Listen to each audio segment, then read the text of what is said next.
इस चैप्टर में हम चैप्टर 4 की कहानी स्टार्ट करने वाले हैं। सबसे पहले दिखाया जाता है खून के धब्बे इंजन में। वो चीज़ हिल रही है उधर। हमें क्या उस चीज़ से लड़ना होगा? अभी मेरे उस कंसेप्ट का रैंक क्या था, ऐसा जिंगलू मन में सोचता है। D rank. वो चाहे कितना भी बुरा हो, लेकिन वो मुझ जैसे ई रैंक हंटर से तो बेहतर ही होगा। लेकिन एक झटके में रुको, हमें उनसे लड़ना होगा, ऐसे करके बोलते हैं सब। फिर से दिखाया जाता है मूर्तियों की तरफ। ये एक डी रैंक डंजन है। मैं कभी नहीं सुना कि एक डी रैंक डंजन में इतने ताकतवर मॉन्स्टर होंगे।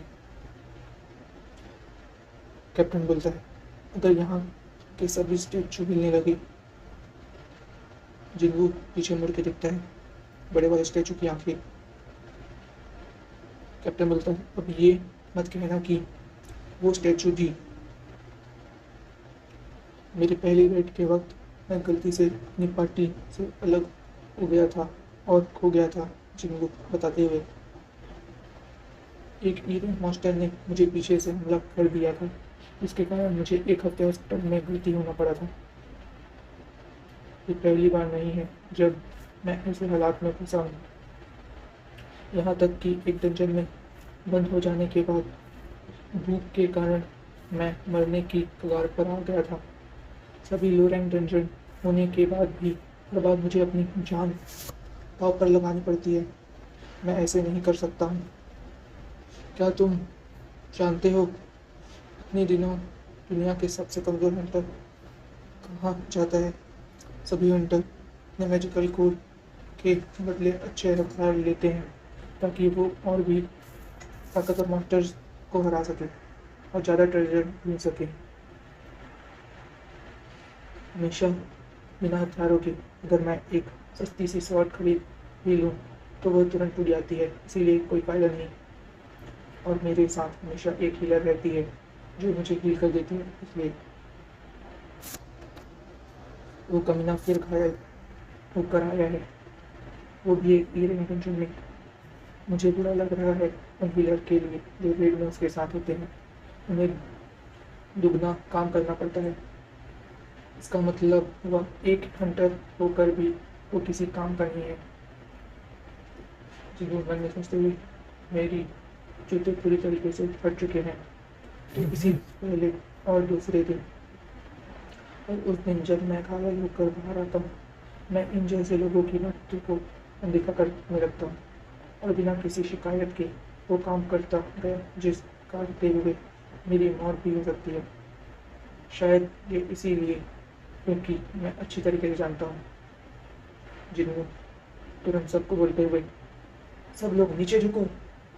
सब लोग जिन्हों की बात सुन के नीचे झुकते हुए, जिन्हों जूही को नीचे करते हुए और बड़ी वाली मूर्ति से लेजर बीम निकलते हुए, उठो, हे, क्या तुम ठीक हो? हाँ, और तुम? मिस्टर बीम बोलते हैं। मिस्टर पार्क बोलते हुए, मैं ठीक हूँ। एक लड़की चलाते हैं और जी उसके सामने एक लड़का पूरी तरीके से जल चुका है, जिसका सिर्फ हाथ है। जिन्होंने मिस जूही को बोलते हैं, मिस जूही, मिस जूही। काफ़ी लोग मारे गए। तो मिस्टर पार्क बोलते हैं, मैं भी सिर्फ मुश्किल से बचा हूँ, अगर संग चिल्लाता नहीं तो। ऐसा मिस्टर के बोलते हैं, हम सभी यहाँ ख़त्म हो जाते। कैप्टन बोलते हैं, कोई भी खड़ा नहीं होगा, सब अपनी जगह पर हो। अगर हम खड़े हुए तो वो चीज़ दोबारा हम पर हमला कर सकती है। मिस्टर संग, ठीक है। मिस्टर सॉन्ग, चिल्लिए। मिस्टर सॉन्ग बोलते हुए, मिस जूही अपने डर को काबू नहीं कर सकती है। एक बी रैंक हीलर होने के बाद भी, इसीलिए वो सिर्फ बेसिक रेड में ही शामिल होती है। तुम्हारी बात मानकर नीचे झुकने वाले ही जिंदा हैं, बाकी सब मर चुके हैं। वो क्या सच में? जिन्हों बोलते हुए, रुको, तुम इसलिए नहीं चिल्लाए क्योंकि तुम जानते थे कि वो होने वाला है? ऐसा मिस्टर सॉन्ग पूछते हुए, नहीं, मुझे बस खतरा महसूस हुआ, ऐसा जिन्हों बोलता है। लेकिन मुझे ये बेसिक रेट नहीं लग रहा है। सर, आपका हाथ, ऐसा करके जिन्हों बोल चिल्लाता है। मैं ठीक हूँ, खून को बहने से रोकने में मेरी मदद करो। ऐसा मिस्टर सॉन्ग बोलते हुए। सर, तुम्हें क्या लगता है, क्या रैंक होगा इस चीज़ का? जिमी बोलते हुए।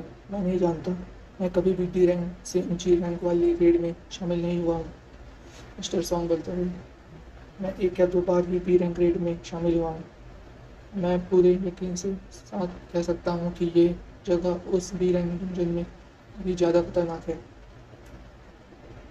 यहाँ तक कि वह इस तरह के मॉन्स्टर भी नहीं थे। वो एक ए रैंक मॉन्स्टर है।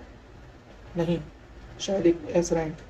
अभी उस रूम पर लिखा है कमांड के कारण ऐसा हुआ है। लॉर्ड की पूजा करो, लॉर्ड की प्रशंसा करो, खुद को साबित करो। वो जो इन आदेशों का पालन नहीं करेगा, जिंदा लौट कर नहीं जा सकता। यही लिखा है। मुझे लगता है इन सभी को ख़त्म करने में भी काफ़ी वक्त लगेगा। Mister song. लॉर्ड यानी वही है लॉर्ड, है ना? ऐसा करके इसी के साथ 6 चैप्टर ख़त्म होते हुए